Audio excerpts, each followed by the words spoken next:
पेदापल्ली गोदावरी खनी गांधी चौराहे पर कांग्रेस बीसी सेल की जानिब से मुकामी मजालिस के इंतखाबात में 42% तहफ़्फ़ुज़ात पर अमलावरी के तयक़ुन पर चीफ मिनिस्टर तेलंगाना रेवंत रेड्डी के पोर्ट्रेट को दूध से नहलाया गया। चीफ मिनिस्टर और पार्टी कायदीन के हक़ में नारे लगाए गए। मज़कूरा तकरीब पेदापल्ली बीसी कांग्रेस सेल कायद गटला रवि की क़यादत में मुनक़्क़िद हुआ। व्यूअर्स, हमारे फेसबुक, यूट्यूब और इंस्टाग्राम पेज को लाइक, सब्सक्राइब, फॉलो, कमेंट्स और शेयर करना न भूलें ताकि फ्रीलांस जर्नलिज्म की फलाह व बक़ा को यकीनी बनाया जा सके। బీసీలకు రిజర్వేషన్లు ఇవ్వడానికి ప్రభుత్వం ఆ రోజు అసెంబ్లీలో తీర్మానం చేసి పార్లమెంటుకు రాష్ట్రపతికి పంపడం జరిగింది.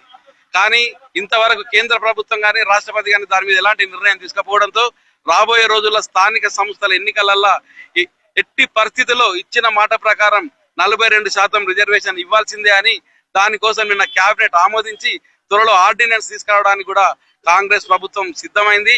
ఈ విషయాన్ని ఒక బీసీ బిడ్డలుగా ఈ తెలంగాణ ప్రాంత వాసులుగా కాంగ్రెస్ కార్యకర్తలుగా అందరం స్వాగతిస్తూ కేబినెట్ నిర్ణయానికి మరియు ముఖ్యమంత్రి గారికి ప్రత్యేక ధన్యవాదాలు తెలియజేస్తూ ఈ రోజు ఇక్కడ సెలబ్రేషన్ చేసుకోవడం జరుగుతుంది.